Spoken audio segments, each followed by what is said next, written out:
Здравствуйте, дорогие друзья, зрители, подписчики и гости наших каналов Telegram и YouTube. Меня зовут Павел, и в самом начале хочу напомнить вам, что самая свежая и актуальная информация в первую очередь появляется в нашем Telegram-канале.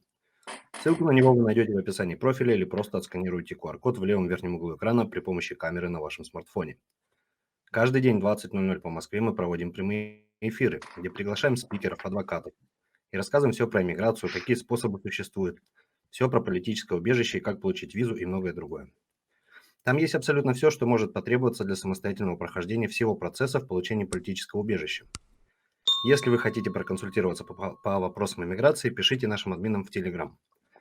Тема нашего сегодняшнего эфира звучит так. Иммиграционная виза AB2. Рады вновь приветствовать Андрея. Андрей – наш иммиграционный адвокат из города Майами, штат Флорида. Андрей – профессионал по иммиграционным бизнес-визам со стажем работы 2 года с иммигрантами из России и стран СНГ. Он и его команда профессионалов помогает с оформлением любых категорий виз. Андрей, снова здравствуйте. Как дела, как настроение? Да, и снова здравствуйте, все отлично, прекрасный день, прекрасное начало.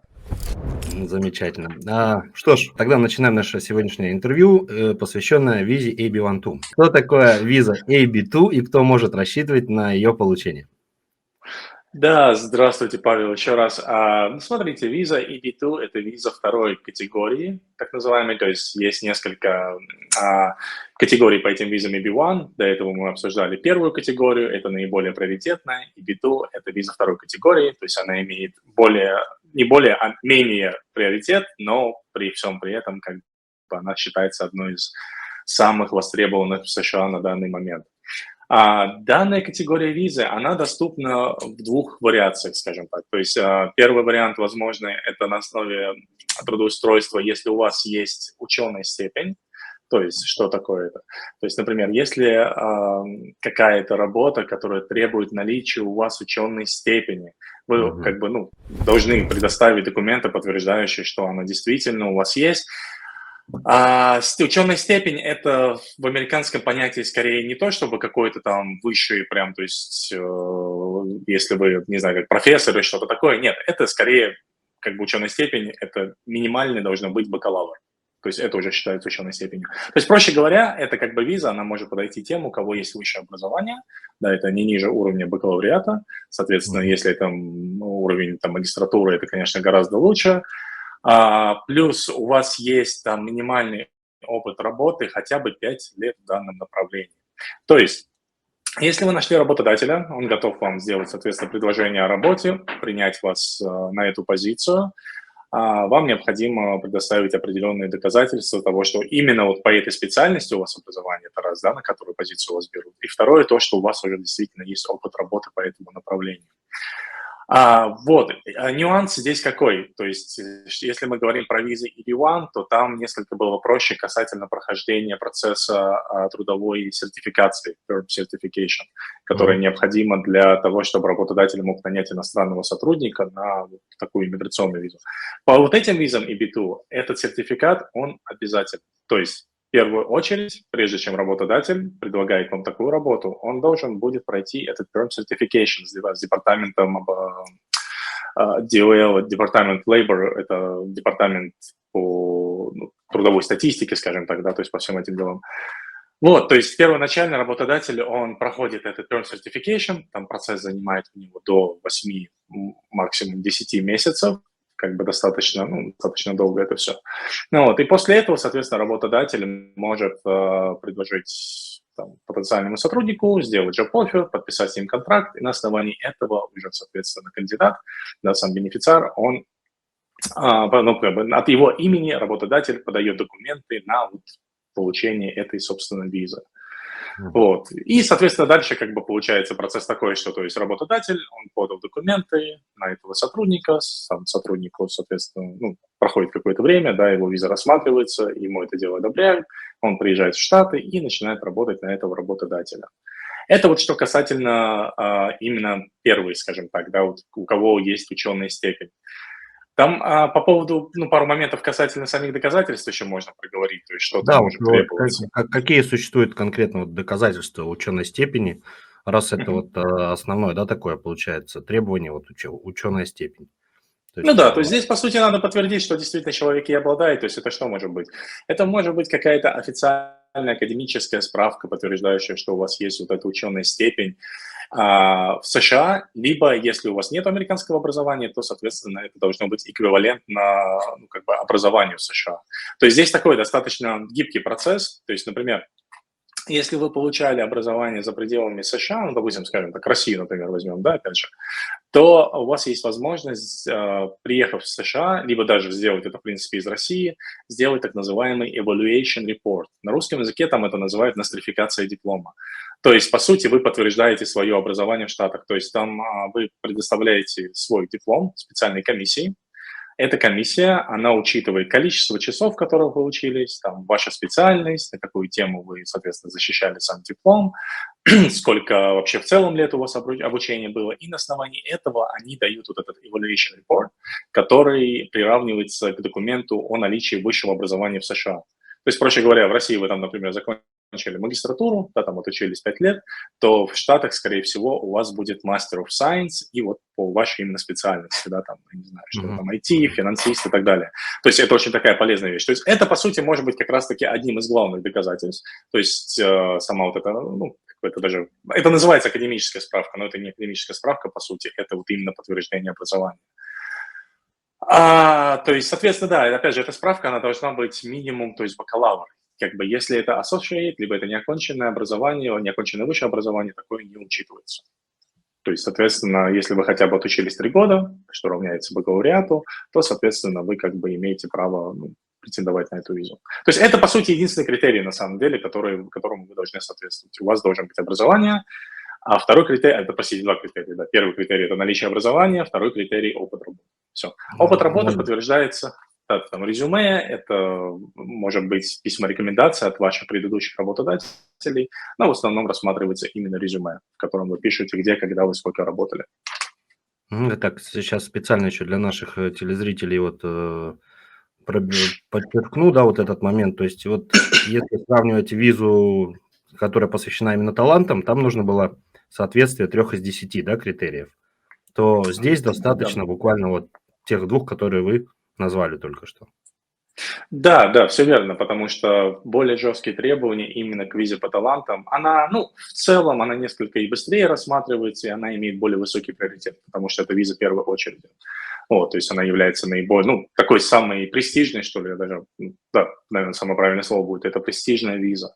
Это именно категория B1. Вторая, она уже менее престижная, там несколько иные критерии, и в целом другие критерии кандидатов. То есть тут не нужно быть каким-то там супер уникальным талантом. Тут, по сути, надо, ну, чтобы у вас было образование, опыт работы и найти работодателя в США. Это вот ключевой момент. Без работодателя вы не сможете эту визу никогда получить. А вот, Андрей, расскажите еще вот про трудовую сертификацию, да, как вот она правильно называется, PRM, да? Это, ну, И оно term, да, это подтверждение term да, называется. работодателя. Вот что про нее? Так, ну, если коротко, то да, это такая вещь, на самом деле, то есть это называется Perm Certification, то есть миграционная служба США, она требует, прежде чем подать петицию на иностранного работника, пройти вот эту сертификацию. Что это такое? Прежде чем нанять иностранного работника, особенно на иммиграционную визу, работодатель должен доказать, что он не смог найти такого же работника, который, ну, как бы уже есть в США, да, это граждане, либо иного рода какие-то, ну, резиденты США, то есть он должен доказать, что в США нет таких специалистов, которые могли бы занять эту позицию. Как этот процесс вообще происходит? То есть изначально работодатель, он проводит, ну, как бы анализ рынка, то есть в целом смотрит, какие зарплаты вот в данном направлении есть, да, соответственно, он смотрит там, статистику по резюме, то есть люди, которые ищут эту должность, эта информация, в принципе, она все доступна в интернете. И что он дальше делает? То есть он размещает объявление о поиске работы на 30 дней, то есть это обязательное требование, должно быть размещено вот это объявление о вакансии, точнее говоря, не поиске работы.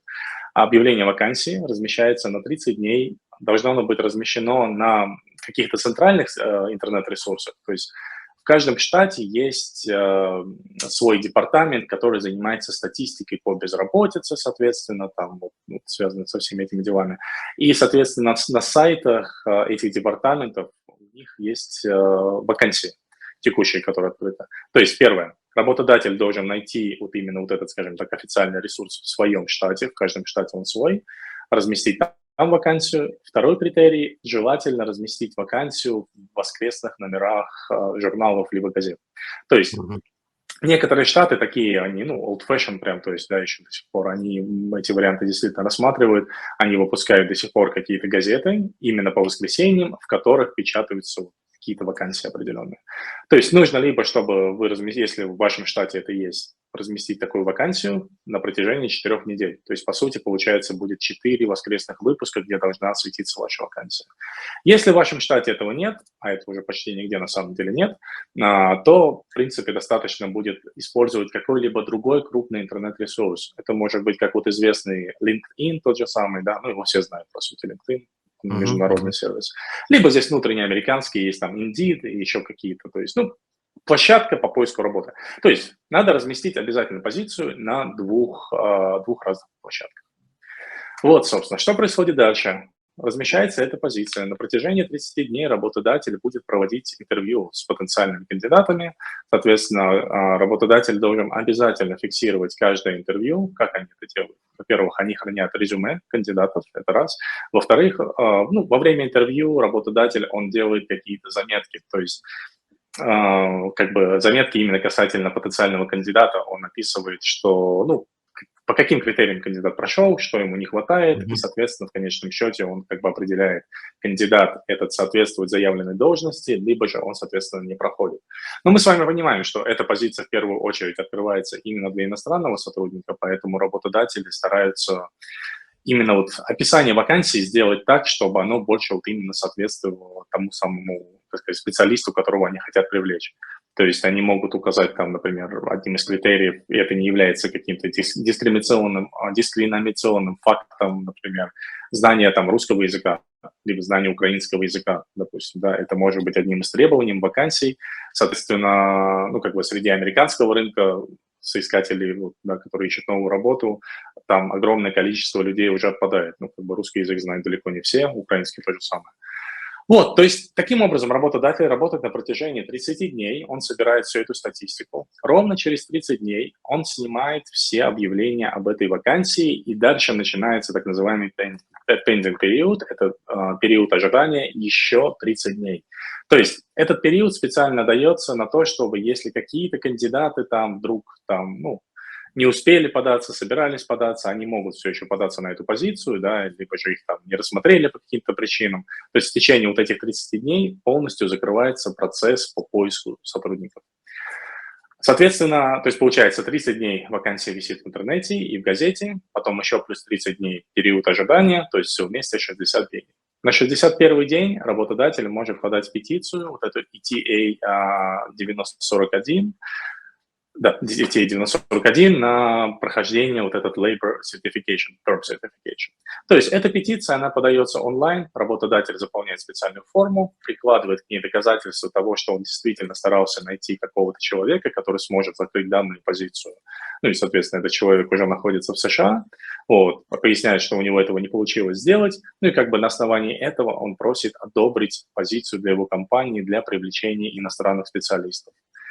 А Department of Labor, они рассматривают эту петицию от 6 до 8 месяцев на данный момент. Соответственно, как только проходит этот период, чаще всего одобряют такие прошения, особенно сейчас, потому что в Америке так называемый shortage есть сотрудников, да, то есть не хватает сотрудников в целом, никто не хочет работать. Когда начался ковид, все поувольнялись, стали получать там эти бенефиты свои, и, в общем-то, на работу мало кто хочет до сих пор возвращаться, это такая вещь есть, поэтому Department of Labor, они достаточно охотно сейчас одобряют такие прошения, такие петиции. То есть как только работодатель получил одобрение, он может подать документы как раз-таки уже на этого иностранного сотрудника, прикладывая копию одобренной формы на привлечение иностранного работника со стороны Department of Labor. То есть он, соответственно, эти все документы подает, и, как я уже до этого рассказал, ждет потом, соответственно, уже кандидат одобрения своей визы. Андрей, а что по срокам оформления визы категории A, B2? Можно ли как-то ускорить процессы вообще? Что с этой визой? Именно по EB2, да, есть такой вариант, то есть есть обычное рассмотрение, оно в целом примерно такое же долгое, даже, наверное, чуть дольше будет, чем по визам первой категории, то есть занимает до 2 лет, если это стандартное рассмотрение. Но есть возможность заказать ускоренное рассмотрение, и оно будет сделано за 15 дней. То есть большинство работодателей, которые действительно заинтересованы в привлечении иностранного сотрудника, им гораздо проще доплатить там эту сумму, стандартный фи, который берет иммиграционная служба, $2500, они берут за ускоренное рассмотрение. Как правило, для крупных работодателей, это вообще не проблема, это не те деньги, Ну да. нежели чем они будут терять действительно ценного кадра, которого хотели привлечь. И да, за 15 дней иммиграционная служба уже То может есть дать положительный либо вместо, отрицательный ответ. вместо 2 лет 15 дней, да? Да, да, да, Получается. да, Ну да. да, То есть разница кардинальная. кардинально, да. Так, а вот что касается подтверждения образования, вот нужно ли его подтверждать, то есть вот наличие научной степени в форме диплома или там сертификата в какой-то области, где вы показали исключительно навыки, или вот как это сделать?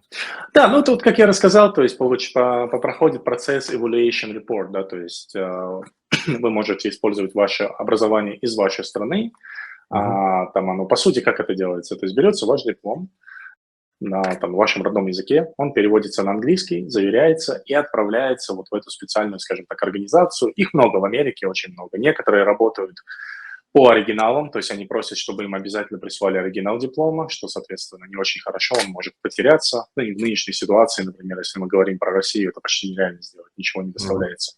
Но очень многие организации работают со сканами, то есть они просят, чтобы, соответственно, кандидат, он перевел диплом на английский, сделал сертифицированный перевод, либо нотариально заверенный, особо значения не имеет, отсканил это все дело и сканы прислал им. На основании этих сканов они сделают вот этот вот evaluation report и подтвердят его образование, дадут ему, как сказать, эквивалент его российского там образования и как приравняют это к американской системе. То есть вот и все. То есть, скорее Мгм. всего, как я говорил, что там магистратура, это будет Master of Science. Локально это так называется. Ну, то есть это будет плюсом. Это будет огромным плюсом вообще в целом, на Мгм. самом деле, даже в будущем. То есть, мало ли, как бы и вы не факт, что всегда будете работать на этого работодателя. В будущем вы захотите, может быть, сменить свою профессию, например, да, то есть там, чем-то другим заниматься. Есть перечень профессий, которые требуют обязательно наличия вот такого Мгм. высшего образования, иначе какие бы у вас там знания не были глубокие, вас просто не возьмут на работу без диплома. Вот, Мгм. поэтому данный evaluation report, он крайне важен практически для всех. Мгм. Андрей, ну вот с образованием понятно, да. Вот что касается, требуется ли подтверждать получение зарплаты или какой-то другой формы оплаты труда за выполненные работы, вот, которая связана с вашими навыками? Или нет, или не требуется? Там несколько по-другому процесс происходит на самом деле. То есть они как это делают? Когда подается петиция на вот этот PERM Certification, к ней также прикладывается специальная распечатка. В общем, есть официальные ресурсы, в которых можно посмотреть, там, например, вбиваешь штат, вбиваешь название позиции, там, скажем, там IT-специалист, да, там, программер, что-нибудь такое. И оно показывает, что в вашем штате, вот конкретном, который вы выбрали, какая медиана зарплаты, то есть средняя, минимальная, максимальная, можно посмотреть, соответственно, какой примерно перечень, как сказать, перечень исполняемых, перечень обязанностей, которые должен Мгм. исполнять данный сотрудник, да, на этой позиции. То есть, в принципе, это такой очень хороший ресурс на самом деле, там можно все это дело проверить.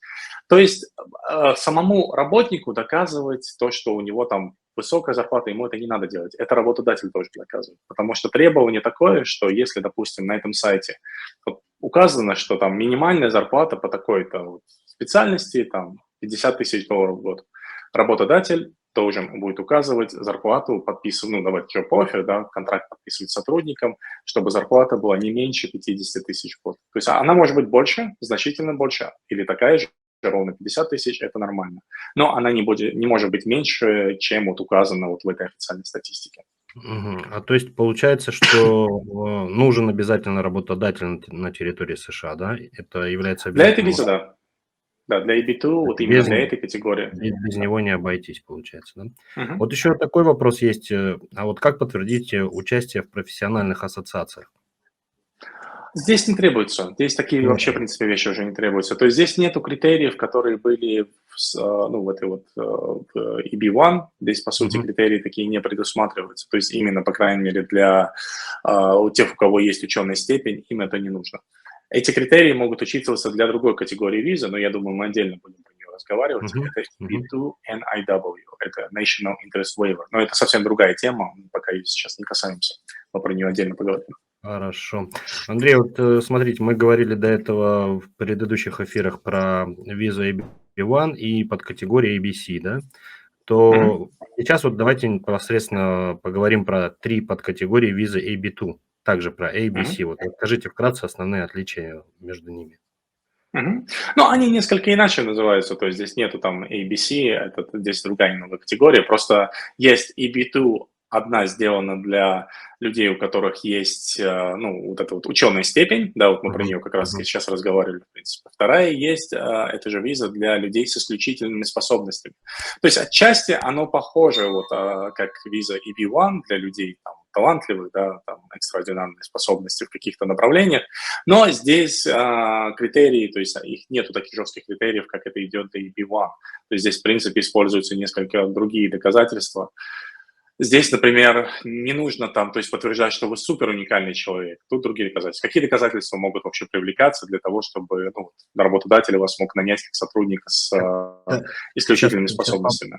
поправлю, это вот как раз идет речь, да, про исключительные и выдающиеся способности, да, про Да, доказательства. все верно. Мгм. Мгм. Да, да, да, да, да.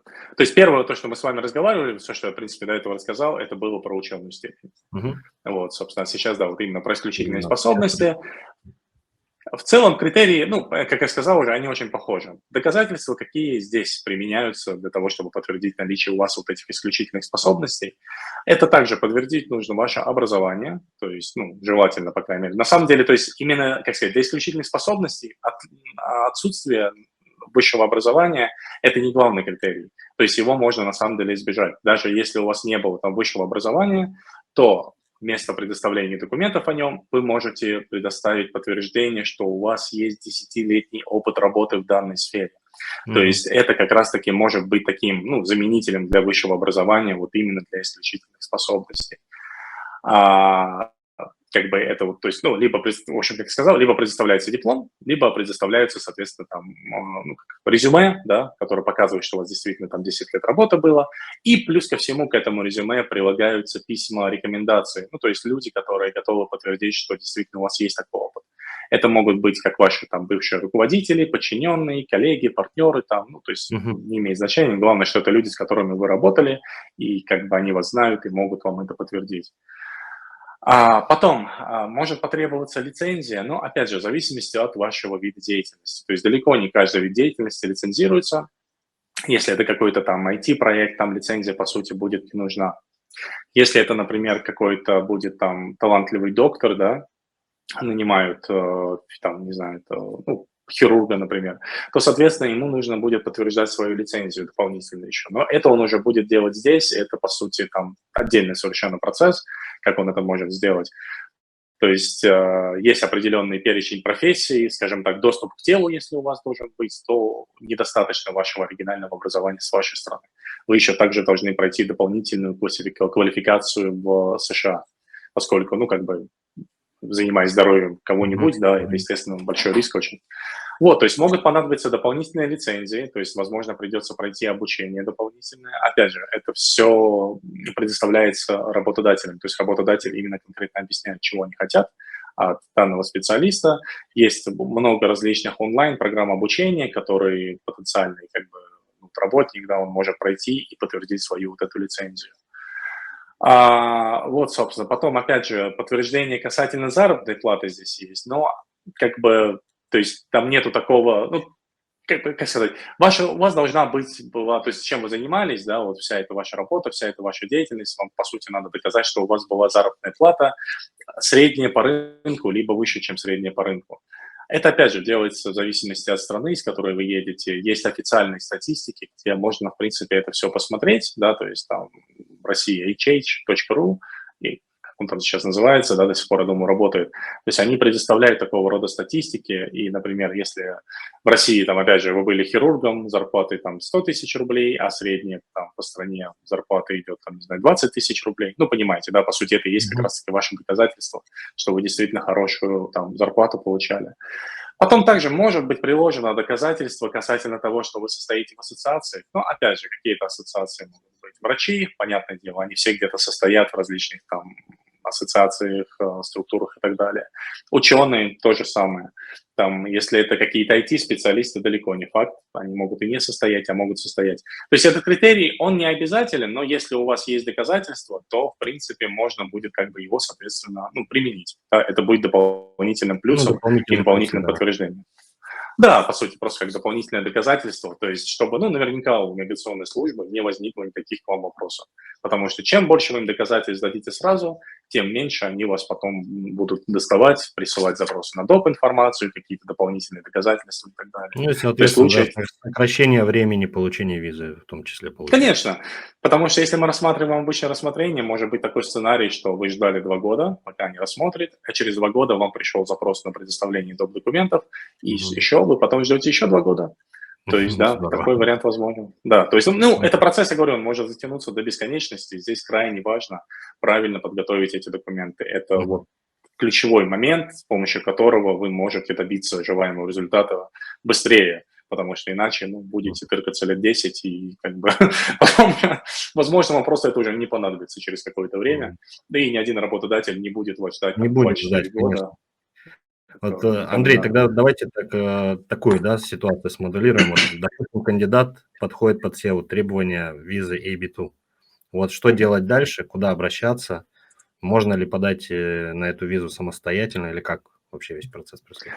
Эта виза самостоятельно нет, самостоятельно подать не получится. Эту визу на вас может подать только работодатель. Только То работодатель. есть, да, исключительно он выступает в роли petitioner, вы выступаете в роли бенефициара. То есть работодатель, он заполняет форму I-140, прикладывает к ней подтверждение одобрения вот этого PERM Certification. Вот, собственно, плюс ко всему он также прикладывает документы этого соискателя, вот, которые я перечислил, это диплом об образовании, там, если письма рекомендации есть и так далее. То есть, по сути, вы как соискатель, вы, ну, своему будущему работодателю даете эти документы, и он их прикладывает, соответственно, уже к вашему делу. То есть и весь вот этот набор документов отправляется потом уже просто обычной почтой из США в миграционную службу. Понятно. Вот если говорить про ключевые особенности и преимущества визы AB2, вот для оформления визы заявителю не нужно инвестировать личные средства в развитие бизнеса на территории США. Это правда или нет? Да, абсолютно, там никаких инвестиций от вас не требуется. То есть, по сути, работодатель на самом деле, он платит, там, ну, он даже не инвестиции платит, он платит за визу, например, да, все эти визовые сборы. А сборы, То есть он соответственно, на себя адвоката берет того все же эти самого. как раз расходы, связанные с документацией, да, с таксами и со всеми этими делами. По сути, да, то есть работодатель, он выступает в качестве спонсора. То есть работодатель берет на себя обязанность заплатить за сотрудников все вот эти вот сборы. Мгм. А вот после одобрения петиции работник получает грин-карту. А что насчет его семьи? То есть вот близкие к заявителю члены семьи, там муж, жена и вот дети, да, не в браке, которые до 21 года, они тоже автоматически получат грин-карту или нет? Да, то есть когда работодатель подает вот эту петицию I-140 на получение, ну, на одобрение этой визы, там указываются родственники самого заявителя также, да, самого бенефициара. То есть он указывает, если у него супруга есть, понятное дело, он добавляет туда супругу, добавляет своих детей, как вы правильно сказали, младше 21 года не женатых, он включает их, соответственно, как бы в свою петицию. За них дополнительно ничего платить уже больше не надо. То есть там процесс происходит так. Если одобряется виза самому просителю, бенефициару, автоматически одобряется эта же виза его семье. Потом они приезжают в США, подаются документы на грин-карту уже непосредственно. Если одобряется как бы грин-карта просителю основному, одновременно с этим одобряется грин-карта, соответственно, всем членам его семьи. Там все происходит одновременно. Мгм. Мгм. Понятно. А вот еще вы говорили про такой момент, что там, если проработали 8 или 10 лет, сейчас могу ошибаться, вот такой вопрос, что есть ли какие-то требования по стажу, вот конкретно в этой визе, да, или неважно, сколько человек проработал в компании? Тут не важно именно сколько в компании. То есть, например, если мы говорим про американского работодателя, то человек, скорее всего, там еще вообще не работал, да, поскольку он Мгм. как бы нового человека нанимает. Вот, поэтому тут два варианта. Либо у него должно быть образование не ниже уровня бакалавра и 5 лет как бы, ну, подтвержденного опыта работы, либо у него, если нет высшего образования, должно быть 10 лет опыта работы, ну и плюс, как бы, как я вот перечислял, дополнительные там, какие-то могут быть доказательства в плане зарплаты, там, писем рекомендаций, которые могут подтвердить это все дело. Вот, то есть человек может, как бы, кандидат выбрать себе, ну, вот какой путь ему оптимальный. Мгм. А вот наверняка у многих, опять же, кто заинтересуется этой визой, возникнет такой какой-то вопрос в голове, да, то есть, а вот есть ли возможность сменить работу после получения визы EB2, или вот ты получил эту визу и навсегда привязан к конкретному работодателю, через которого получил визу? Нет, совсем не так, слава богу, то есть гораздо все здесь более адекватно, то есть получается как, В рабство не попадаешь, в общем. Не, ну, в рабство, ну, смотрите, я вам поясню сейчас. Нет, можно в рабство попасть, просто надо понимать, Можешь что вы первое. подписываете изначально. Ну да, то есть вам одобрили визу, вы приехали в Штаты, и как только приехали в Штаты, подали документы на грин-карту. Ну, где-то плюс-минус через полгода грин-карта у вас будет на руках. То есть, по идее, как только вам грин-карту одобрили, даже не когда вы на руки фактически ее получили, а когда вы получили уведомление, что она вам была одобрена, вы можете прощаться с этим работодателем, он вам больше не нужен. То есть у вас уже Мгм. гринка оформлена, у вас ее никто не отберет, не отберет, все в порядке. Но вы должны понимать, что работодатели себя тоже страхуют, им такой части не надо, да, платить кучу денег за людей, там, Ну да, просто по да, 20, по конечно. 30 тысяч. Это стоит очень дорого, на самом деле, что касательно вот именно таких бизнесов, особенно крупных бизнесов. Они в среднем за человека могут платить там 30 тысяч долларов, может быть, и больше, да, чтобы просто его сюда перевести, это все дело оформить. Соответственно, они не хотят такие расходы нести, поэтому они подписывают обязательно ну, в контракте, либо это отдельное На какое-то идет сколько-то контрактное лет, да, там положение. наверняка, то есть Да, там на 3 какое года, количество на лет вы 5 лет. соглашаетесь быть рабом. Да, Мгм, именно так. мгм. То есть по-разному. Где-то год, где-то два, они могут и 5 написать. Ну, либо вы, конечно, можете расторгнуть контракт в любой момент, но при этом тогда они вас обяжут выплатить вот эти все свои расходы, связанные были с вашим переездом в США. Опять же, да, уважаемые телезрители, все внимательно изучайте, читайте, что подписываете. И также хочу напомнить, что для получения виз в США можете обращаться к нашим админам в телеграм-канал, и они с удовольствием вам помогут, расскажут, подскажут и сделают так, чтобы вы получили визу, приложат все к этому усилия. Так, идем дальше. Такой вопрос. Иностранный работник и члены его семьи могут в дальнейшем получить гражданство США. Как скоро они могут рассчитывать на это? То есть в среднем через сколько лет можно получить паспорт гражданина США? Мгм. После одобрения грин-карты ровно через 5 лет они могут подать документы на получение американского паспорта. То есть, в Все, принципе, вся все, семья. все такие же условия, как и в других категориях, да? То есть Абсолютно. Да. абсолютно. То есть все, что касается, если ты получил грин-карту, после этого ты уже вот ждешь те самые 5 лет, и как раз, опять же, Все. можно подчеркнуть тот самый момент, напомнить точнее, что эти 5 лет засчитываются только если по 180 дней в году обязательно ты находишься в США, да? Все верно я тоже? Да, то есть вы должны дать, ну, 181 день, да, по сути, вы должны быть в США 181. в году. Да, то есть как бы если вы следуете этим правилам, минимум это минимальное количество дней проводите в Штатах, то, соответственно, ровно через 5 лет у вас ну, будет право подать на натурализацию и получить американское гражданство. И Если вы это отказаться от своего, нарушаете, да. да. Еще Ну такое. да, соответственно, отказаться от своего по закону, то есть вы обязаны это сделать, но точно так же вы имеете право потом получить обратно свой паспорт. Здесь просто я вкратце скажу в двух словах Мгм, буквально, то мгм. есть причину, почему некоторые предпочитают не получать американский паспорт. Они продлевают свои грин-карты там каждые 5-10 лет и чувствуют себя счастливо. Во-первых, они не отказываются как бы от своего ну, формального гражданства, то есть никаким образом на них потом это не выльется, нигде эта информация не появится, да, что они отказались от своего основного гражданства. Ну, как бы никогда не знаешь, как это, какую шутку с тобой это может сыграть. И плюс это касательно налогообложения. То есть, в принципе, как бы становясь гражданином США, даже если вы потом живете не в США, вы обязаны платить налоги США с ваших Мгм. доходов отовсюду. Вот, то есть возможен вариант, ну, особенно касательно сейчас России в нынешних условиях, да, что будет двойное налогообложение. И, как бы, понятное дело, никто деньги терять не хочет. То есть, являясь гражданином Соединенных Штатов, вы уже не можете отвертеться от налогов, то есть независимо от того, где вы живете. Вот и все. Ну, то есть в Вы все любом равно будете случае платить. будет к вам приходить на адрес там, где вы, грубо говоря, зарегистрированы по американскому гражданству уже. Будут чеки лететь, Ну, лететь, лететь. чеки, ну, то есть там единственная как бы сложность будет в том, что, например, опять же, если мы говорим про Россию, да, никаких доступов в данный момент у американской там, не знаю, разведки или миграционной службы и так далее, нету доступа к информации, действительно ли кто-то там, я, например, получал доход в России, они это проверить не могут.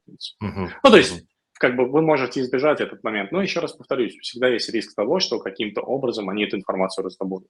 То есть, если это будет у вас какое-то расследование, прям конкретно вот под вас будут копать, они эту информацию получат. Это может быть как бы основанием для вашего ареста, будущего лишения гражданства и там, Ну, бесконечных поэтому сроков тут тюрьмы. вправе каждый выбирать сам, как ему удобно, как и что хочет. Да. Вы сами для Так, себя решаете, да. да, да, да, Андрей. А что вот насчет медицинской страховки? Вот получит ли кандидат доступ к американскому здравоохранению с визой ABT? Или... Ну, как правило, процесс происходит так, то есть его же работодатель, да, он, скорее всего, предложит какой-то медицинский план.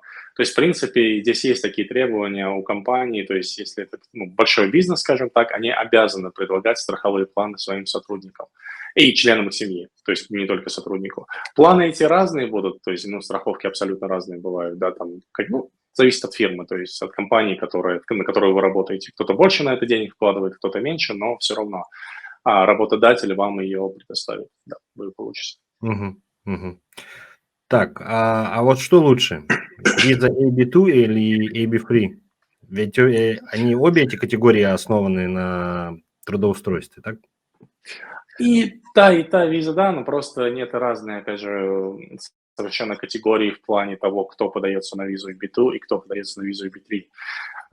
Потому что виза EB3, она в первую очередь сделана для людей без либо вообще какого-либо образования, без профессиональных навыков, то есть так называемый unskilled, либо это могут быть профессионалы в какой-то деятельности, но, опять же, они могут получить работу только ту, которая не требует наличия высшего образования.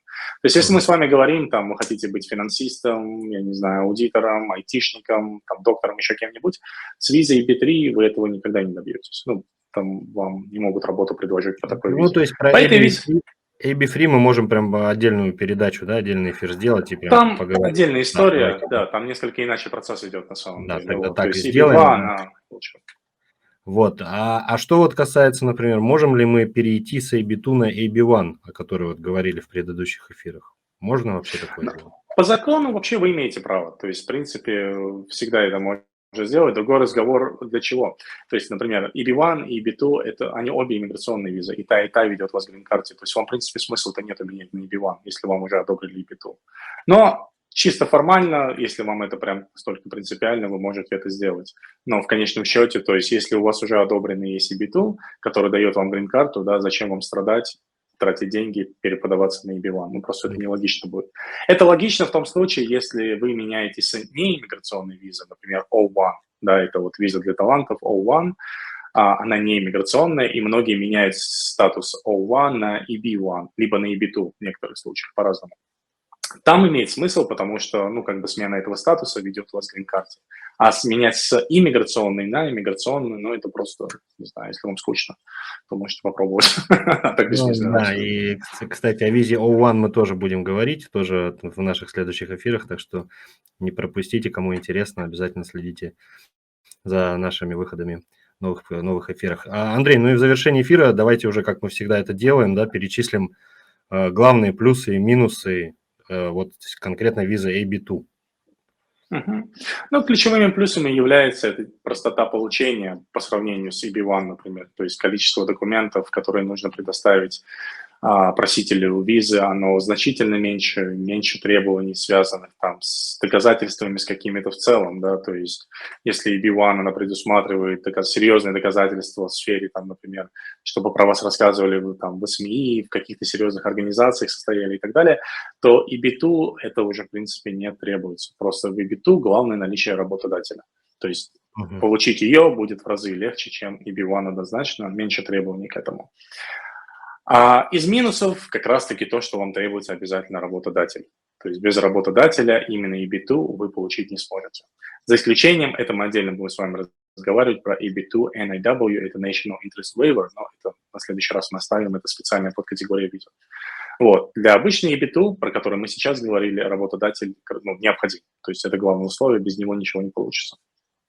Ну что ж, Андрей, огромное спасибо за сегодняшний эфир, за разъяснение деталей по визе EB2.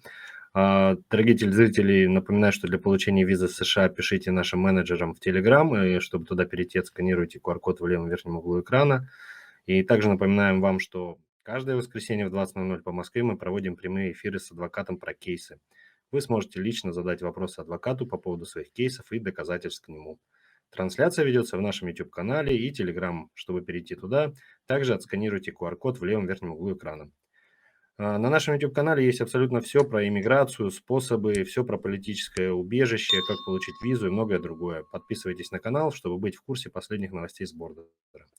Только у нас есть самая свежая, актуальная и полная информация, которой нет в интернете. Если возникли вопросы или нужна консультация, пишите нашим админам в Telegram-канал. QR-код в левом верхнем углу вашего экрана. Вам нужно просто навести на него камеру вашего телефона, и вы автоматически попадете в наш Telegram-канал. Ну а на сегодня это все. Андрей, еще раз большое вам спасибо. Уважаемые телезрители, тоже вам большое спасибо. Следите за нашими следующими эфирами. Всем удачи, всем пока.